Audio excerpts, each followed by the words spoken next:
Assalamualaikum warahmatullahi wabarakatuh.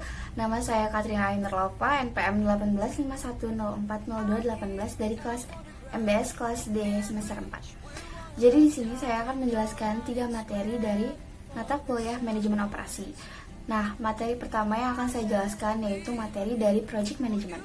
Jadi, project management ini digunakan saat kita ingin mengerjakan suatu project.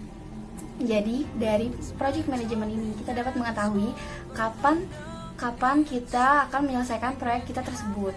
Jadi, dalam project management ini kita dapat melihat jalur kritis, yaitu jalur di mana yang pengerjaannya tidak boleh diganggu-gugat. Jadi, kita harus menyelesaikan jalur kritis itu sesuai pada waktunya. Dan selain jalur kritis juga kita dapat mengetahui kapan pekerjaannya yang bisa ditunda dan pekerjaannya harus lebih cepat diselesaikan. Jadi dalam project management ini sangat membantu kita untuk menyelesaikan proyek yang ingin kita kerjakan tersebut. Nah, terus materi yang kedua yang akan saya sampaikan di sini sedikit mengenai tentang forecasting. Forecasting itu adalah peramalan. Jadi di sini adalah apa yang dimaksud dengan peramalan, yaitu adalah dengan kita meramalkan pada tahun ke depan atau bulan ke depannya berapa unit yang akan kita jual dari perusahaan kita tersebut. Misalkan di sini saya ambil contohnya kayak perusahaan Toyota.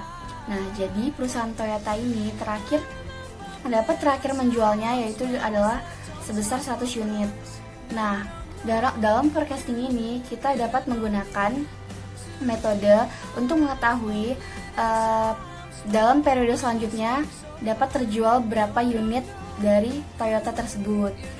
Jadi dalam forecasting ini kita dapat mengetahui menurut periode terakhir atau sesuai periode yang diinginkan oleh perusahaan tersebut. Jadi misalkan kayak Toyota ini ingin meramalkan hasil penjualan dalam bulan berikutnya melalui metode forecasting dari 2 periode terakhir. Nah, jadi kalau misalkan kita menggunakan forecasting, kita dapat mengetahui berapa unit peramalan bulan depan yang ingin kita ketahui. Jadi, kalau kita menggunakan forecasting, kita dapat mengetahui penjualan kita dalam bulan ke depan berapa unit.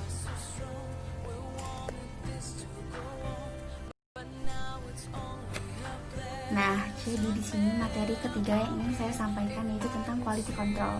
Jadi, quality control ini adalah pengendalian mutu.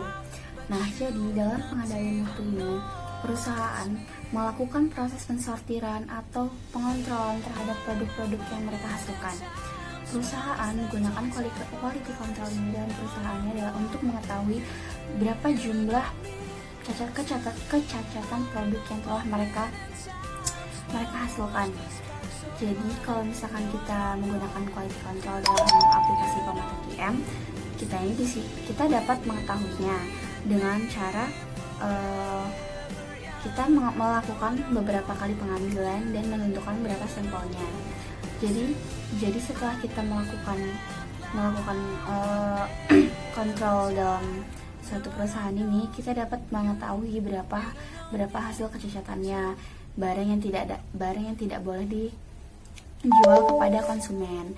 Nah, jadi setelah kita mengetahui berapa cacatnya, kita juga bisa mengetahui cacatnya itu dari control chartnya, grafiknya ya.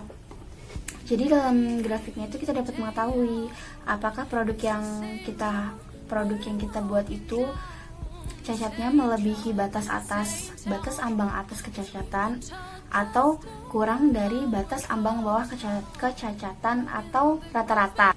Jadi jika kecacatan yang dihasilkan oleh perusahaan belum melewati batas ambang atas kecacatan, perusahaan masih dikatakan sehat dan normal dan masih berproduksi dengan baik karena belum melebihi batas kecacatan dan itu masih bisa ditoleransi oleh perusahaan. Dan misalkan kalau kecacatannya melebihi batas UCL, itu berarti dia tidak boleh ada kecacatan lagi. Berarti harus dilakukan evaluasi dalam pengerjaannya, dalam pembuatan produknya. Jadi cukup sekian materi yang dapat saya sampaikan. Mohon maaf bila ada kekurangan. Setelah ini kita akan melihat bagaimana pengerjaannya melalui aplikasi QM atau POM.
Baiklah, di sini yang pertama akan saya jelaskan adalah contoh soal dari project management. Sebuah proyek pembangunan asrama putri disepakati bahwa tanggal 1 Mei 2020 sebagai awal mula pembangunan. Rangkaian aktivitas yang pertama adalah membangun fondasi selama 3 hari, lalu melakukan pengecoran tiang selama 3 hari. Langkah kelima adalah memasang atap selama 5 hari, dilanjutkan dengan finishing selama 7 hari. Sebelum atap dipasang, dilakukan pemasangan listrik selama 2 hari yang didahului dengan pemasangan tembok selama 7 hari. Aktivitas pendahulu sebelum pengacoran tiang dan tembok yakni pemasangan fondasi. Listrik dipasang setelah pengacoran tiang dan pemasangan tembok. Atap dipasang setelah pemasangan tembok dan listrik. Dan finishing dilalui oleh pemasangan listrik dan atap. Pertanyaannya, berapa hari proyek tersebut selesai? Yang kedua, tentukan jalur kritis. Yang ketiga, apa yang dapat dikerjakan secara bersamaan, dan hari keberapa paling telat dimulai dan hari keberapa paling telat selesai. Yang terakhir, tanggal berapa proyek tersebut harus selesai.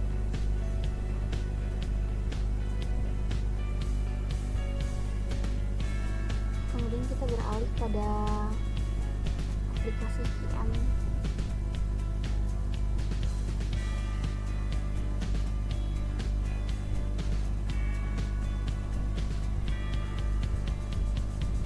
Pertama, kita harus mengklik modul dan mencari project management.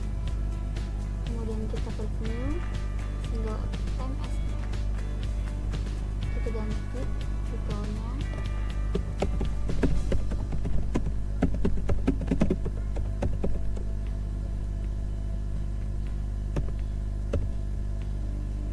Lalu klik OK.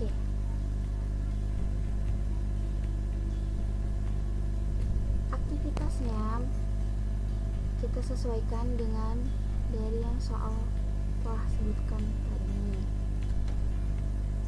Yaitu aktivitas yang pertama dilakukan adalah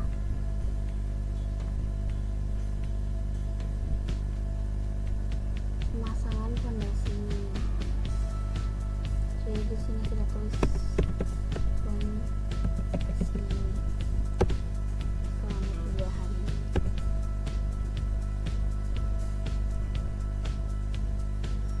Kemudian kegiatan yang kedua adalah pengecoran tiang.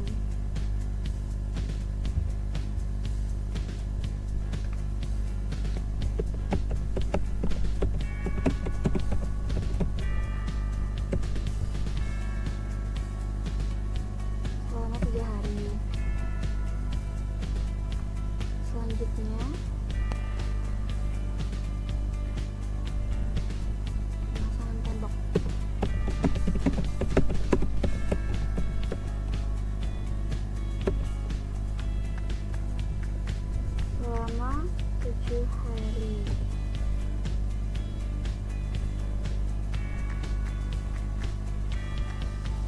Selanjutnya kita memasang listrik.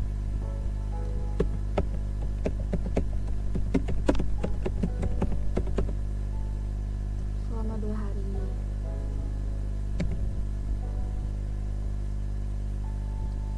Setelah itu kita memasang atap dan finishing.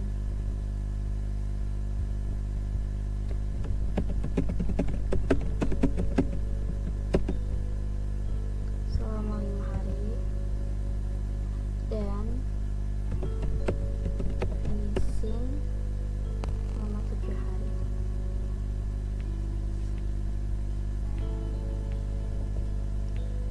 Lalu kita lihat di sini aktivitas pendahulunya apa saja. Harus dibaca dengan teliti.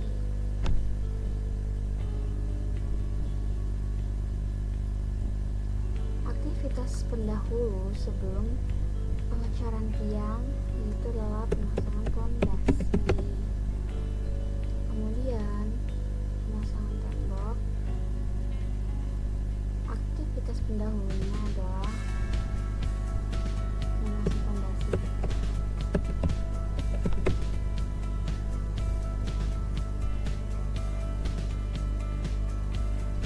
Pemasangan listrik.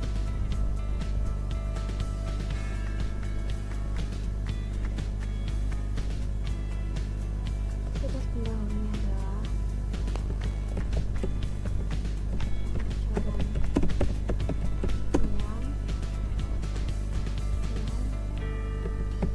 pemasangan tembok.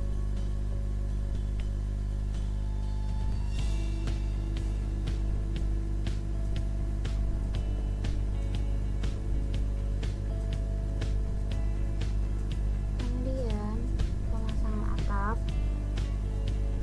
Kegiatan pendahulunya adalah pemasangan tembok dan pemasangan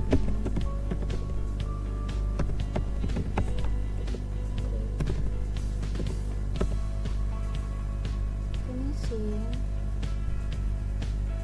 Kegiatan pendahulunya adalah pemasangan listrik dan atap.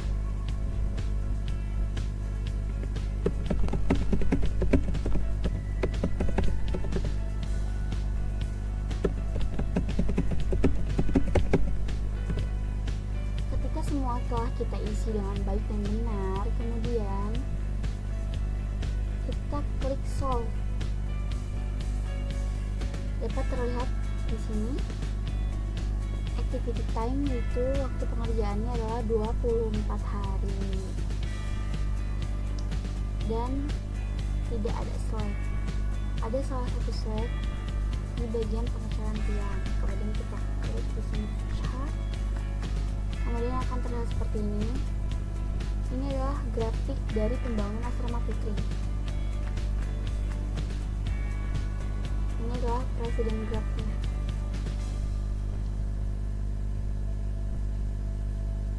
Ini adalah hourly times. Ini lap times-nya dan ini hourly time dan lap time-nya. Jadi berapa hari proyek tersebut selesai adalah jawabannya.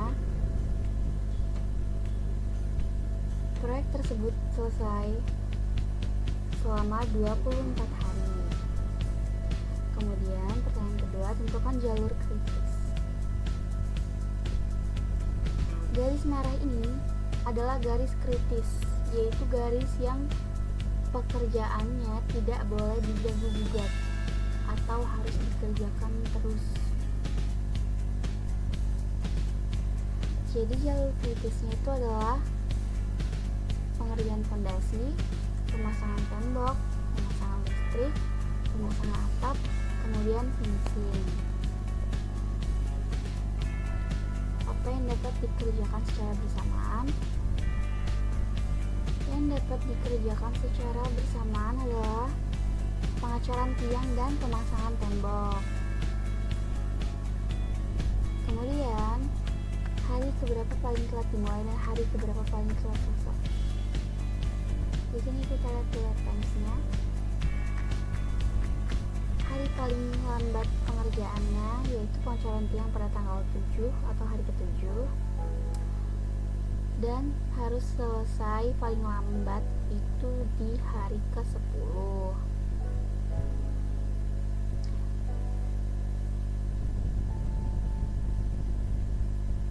Dan proyek ini selesai pada tanggal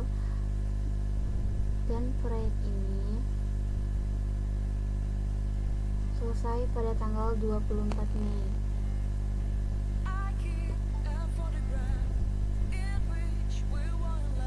Sekian dari project management yang bisa saya sampaikan.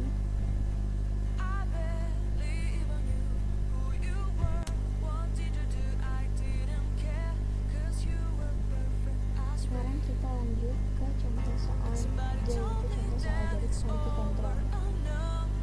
Perusahaan pembuatan pai susu memiliki 10 data produk cacatan terdiri dari 200 pengambilan.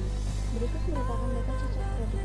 Sampel ke-1 sebanyak 58 cacat, sampel ke-2 sebanyak 45 cacat, sampel ke-3 sebanyak 50 cacat, sampel ke-4 sebanyak 20 cacat, sampel ke-5 sebanyak 30 cacat, sampel ke-6 sebanyak 48 cacat, sampel ke-7 sebanyak 50 cacat, sampel ke-8 sebanyak 35 cacat, sampel ke-9 sebanyak 20 cacat, dan sampel ke-10 sebanyak 55 cacat. Pertanyaannya, berapa total defect atau cacat? Berapa kibar, UCL dan LCL? Dan jelaskan gambar dari hasil kontrol cat. Kemudian kita langsung saja beralih ke form dan sistem. Yang pertama-tama di sini kita harus mengkliknya dulu, kemudian kita klik quality control, kemudian kita klik new dan kita pilih di sini yang feature. Kita ganti judulnya.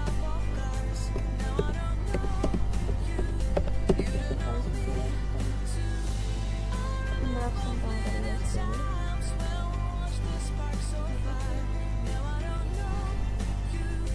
Jadi simbolnya ada 100 buah.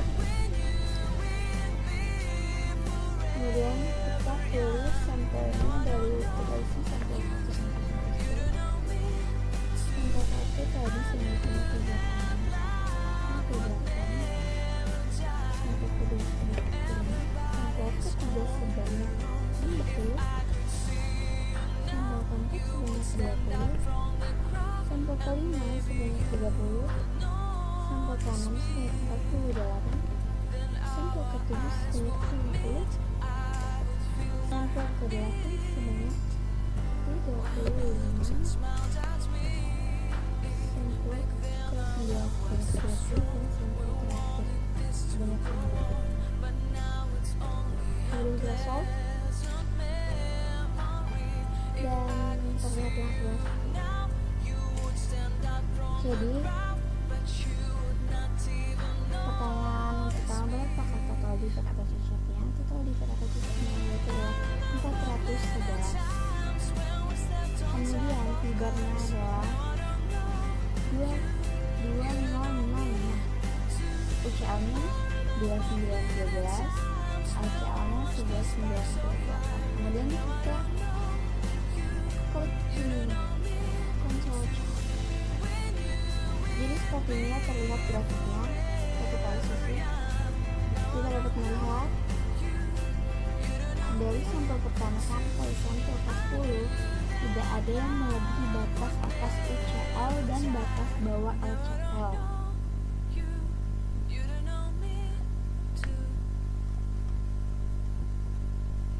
Dan di sampel ke-4 dan sampel ke-9 merupakan adalah sampel rata-rata kecacatan dari PT Pai Susu. Pai Susu ini masih tergolong perusahaan yang baik dalam mengelola hasil produksinya karena tidak ada kecacatan yang melebihi batasnya. Berarti perusahaan ini masih terkontrol dengan baik.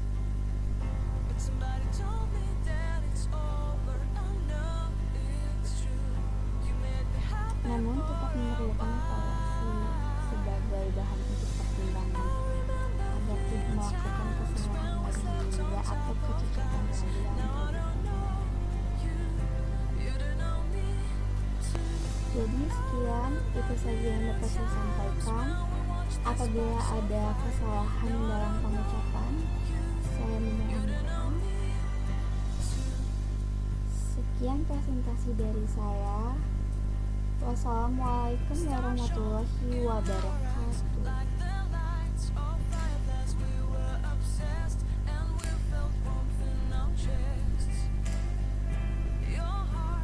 Baiklah, di sini kita akan lanjut ke contoh soal yang kedua, yaitu contoh soal dari forecasting. Di sini contoh soalnya adalah sebuah perusahaan gadget memiliki data 8 bulan penjualan akhir sebagai berikut: Januari 200 unit, Februari 230 unit, Maret 150 unit, April 200 unit, Mei 400 unit, Juni 150 unit, Juli 350 unit, Agustus 450 unit. Pertanyaannya adalah berapa unit penjualan gadget pada bulan tersebut dihitung menggunakan metode Moving Average 3 Langsung saja kita ke aplikasinya. Yang pertama-tama kita langsung klik modul, kemudian kita klik forecasting, lalu kita klik ini dan dan solusinya. Di sini judulnya kita ganti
jadi